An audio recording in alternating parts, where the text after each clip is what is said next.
जय श्री कृष्णा। गोपाल में आगे वात्सल्य भरा शासन। एक दिन सब की सब गोपियाँ इकट्ठा होकर नंद बाबा के घर आईं और यशोदा मैया को सुना सुना कर गोपाल की करतूतें कहने लगी।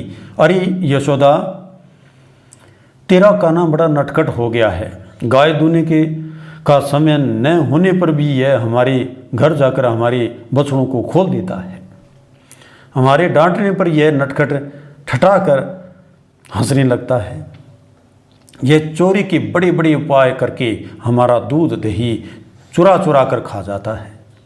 केवल दूध दही खाता तो कोई बात नहीं थी, यह हमारी मटकों को भी पटक कर फोड़ देता है। यदि घर में कोई वस्तु इसे नहीं मिलती है तो हमारे बच्चों को ही रुला कर भाग जाता है। जब हम दूध दही छिंकों पर रख देती हैं जहाँ इसके हाथ नहीं पहुँचते, तब यह बड़े बड़े उपाय रचता है। कभी दो चार पीढ़ों को एक दूसरे पर रख लेता है, कभी ऊकल पर चढ़ जाता है।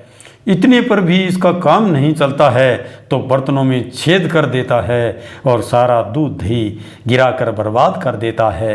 ऐसा करके भी ठिठाई करता है और हमें ही चोर बताता है तथा खुद घर का मालिक बन जाता है।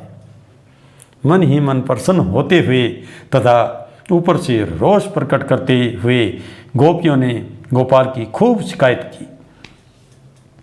माँ यशोदा ने कहा, कान्हा, तुम्हारी रोज़ रोज़ की शिकायतों से मैं तंग आ गई हूँ।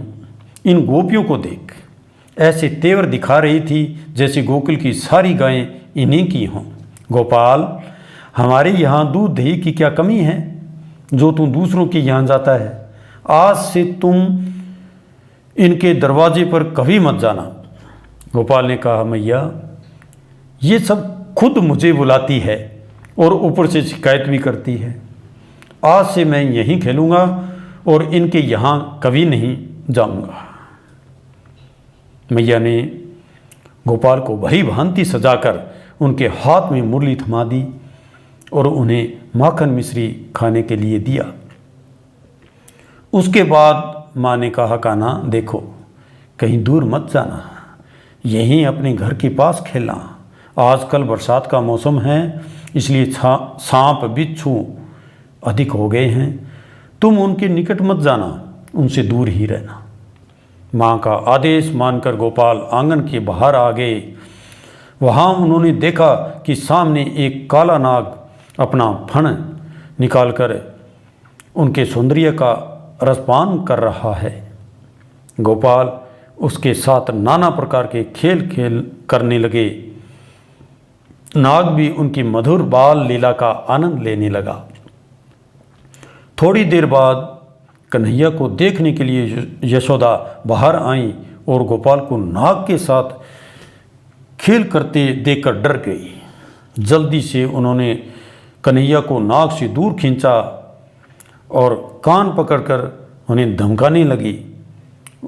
उन्होंने कहा, कान्हा, तुमने मेरा कहना नहीं माना और बाहर आकर नाग से खेलना शुरू कर दिया। आज मैं तुम्हें दंड दिए बिना नहीं छोड़ूंगी। कान्हा भयभीत नज़रों से माँ की तरफ देखने लगे और क्षमा मांगने लगे।